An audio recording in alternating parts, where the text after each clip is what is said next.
Hello friends, my name is Harsh Pandey and I am your caring sir study mate. So as you can see, today we are going to discuss on a branch of mathematics which is named as calculus. You all are familiar with that. वैसे तो आप इसे 11th में पढ़ते हैं लेकिन कई boards में इसका इंट्रोडक्शन पहले ही दे दिया जाता है। तो सबसे पहले देखिए कैलकुलस वर्ड जो है वो एक लैटिन वर्ड है। लैटिन वर्ड कैलकुली से डिराइव्ड है। कैलकुली इसका मीनिंग होता है स्मॉल पेबल्स, यानी ये जो कैलकुलस है ये किसके बारे में बात करती है, मेनली आपको समझना है ये स्मॉल इन्फिनिटेसिमल चेंजेस के बारे में बात करती है। ये देखिए जैसा कि आप जानते हैं mathematics is a study of change. Mathematics में हम चेंज की बात करते हैं और आपने देखा होगा कि ऑपरेशंस करते हैं मल्टीप्लिकेशन, एडिशन, सब्सट्रैक्शन, तो सबसे हम एक चेंज की पर ही पहुंचते हैं। नंबरों में चेंज, अरिथमेटिक्स, अलजेब्रा सब कुछ चेंज है। तो कैलकुलस भी वही एक मैथमेटिक्स की ब्रांच है जो चेंज को ही फॉलो करती है और खासतौर से इन्फिनिटेसिमल चेंज पे। तो इसीलिए शुरुआत में जब ये डिस्कवर हुई थी उन शुरुआती दशकों में इसका नाम कैलकुलस ना होकर इन्फिनिटेसिमल कैलकुलस इसे कहा जाता था। और इसकी खोज की थी one of the greatest mathematicians scientist ever known of all time, sir Isaac Newton ने। इन्होंने अभी मैं बताऊंगा कि कैसे इन्होंने मतलब कौन सी ऐसी प्रॉब्लम इनके सामने आई जिसे देखकर इन्होंने कैलकुलस का इन्वेंट कर दिया, जिसे सॉल्व करने के लिए। तो हम मेनली बात करते हैं कि स्मॉल चेंजेस को कैलकुलस में पढ़ा जाता है और कैलकुलस की दो शाखाएं हैं मेन मोटे तौर से, डिफरेंशियल कैलकुलस और इंटीग्रल कैलकुलस। तो मतलब हम इन्हें पढ़ तो लेते हैं, बड़े बड़े फॉर्मूलाज लर्न तो कर लेते हैं, क्वेश्चन भी सॉल्व कर लेते हैं, लेकिन हमें इसकी मतलब इसका नोशन नहीं पता, इसकी अवधारणा क्या है, मतलब ये कैलकुलस इन्वेंट की हुई थी। तो आज मैं उसी के बारे में आप सभी को बताऊंगा। पहले ये देख लिया आपने और एक उसके बाद में हम लास्ट थ्योरम पढ़ेंगे, बहुत ही प्यारी थ्योरम है जो इन दोनों ब्रांचेस को एक दूसरे से इंटरकनेक्ट करती है, उसे कहते हैं फंडामेंटल थ्योरम ऑफ कैलकुलस। और आइए आज हम बात करते हैं। और एक बात मैं आप सभी को और बता दूं कि जो पहले मैं आपको बता दूं कि कैलकुलस की शुरुआत मतलब न्यूटन को कौन सी प्रॉब्लम ऐसी मिली जहां से कैलकुलस का इन्वेंट हुआ। उसके बाद आप लोग देखेंगे कि इन्होंने बस थोड़ा सा आइडिया दिया था, उसके बाद लैग्रेंजे आए, मतलब लेबनिट्स आए, उसके बाद लैग्रेंजेस आए, आप लोगों ने पढ़ा हुआ लैग्रेंजे थ्योरम 12th क्लास में।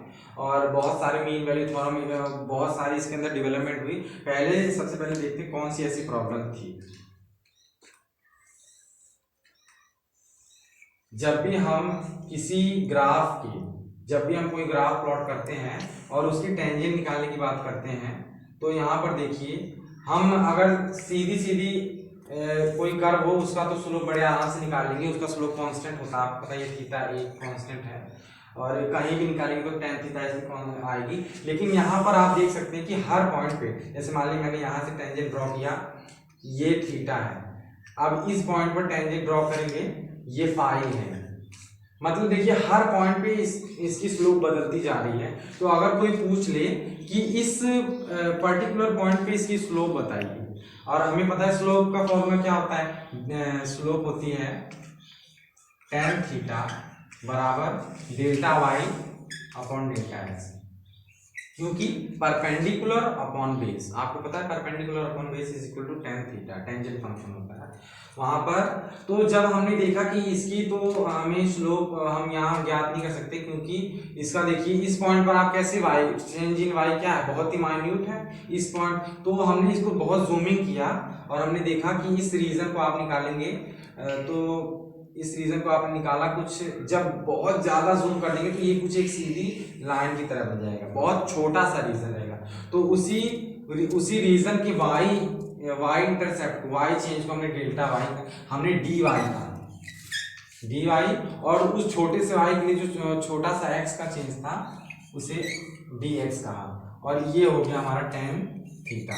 इसी प्रॉब्लम को, यही प्रॉब्लम थी, उन्होंने जब देखा कि दो वाहन आ रहे हैं, अगर आपसे कोई क्वेश्चन करे कि कोई वाहन चला है उसकी स्पीड निकालिए, तो आप एक एवरेज स्पीड निकालते थे कैलकुलस के इन्वेंट से पहले। एक एवरेज स्पीड निकालने से ये मतलब लॉस था कि कोई पर्टिकुलर इंस्टेंट पे आप जो स्पीड बताते थे एवरेज स्पीड बताते थे, लेकिन वो गलत साबित होती थी। हर इंस्टेंट पे ऑब्जेक्ट की स्पीड अलग अलग भी हो सकती है, एवरेज स्पीड उन सबसे बिल्कुल अलग हो सकती है। तो यही देखा हमारे महान वैज्ञानिक सर आइजैक न्यूटन ने, और उन्होंने सोचा कि जब दो वाहन टक्कर जिस समय टक्कर हुई उस समय स्पीड हम कैसे निकालेंगे।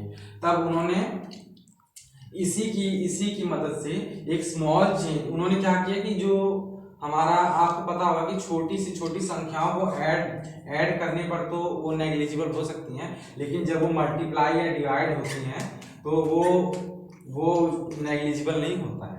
जैसे कि आपने किसी नंबर को, जैसे मान लीजिए 10 को 0.1 से मल्टीप्लाई किया तो उसका रिजल्ट आपको क्या आएगा, वो 1 आ गया। देखिए 10 से 1 हो गया 0.1 से मल्टीप्लाई करने पर।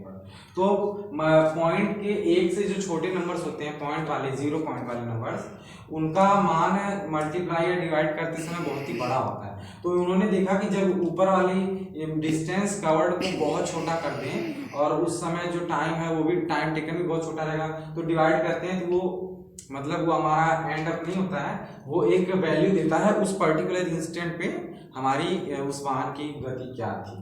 तो यही प्रॉब्लम थी न्यूटन के सामने। उन्होंने क्या किया, उन्होंने टाइम को बहुत छोटा किया, और इसीलिए आप लिखते हैं ना लिमिट का कॉन्सेप्ट आप लोग पढ़ते हैं, लिमिट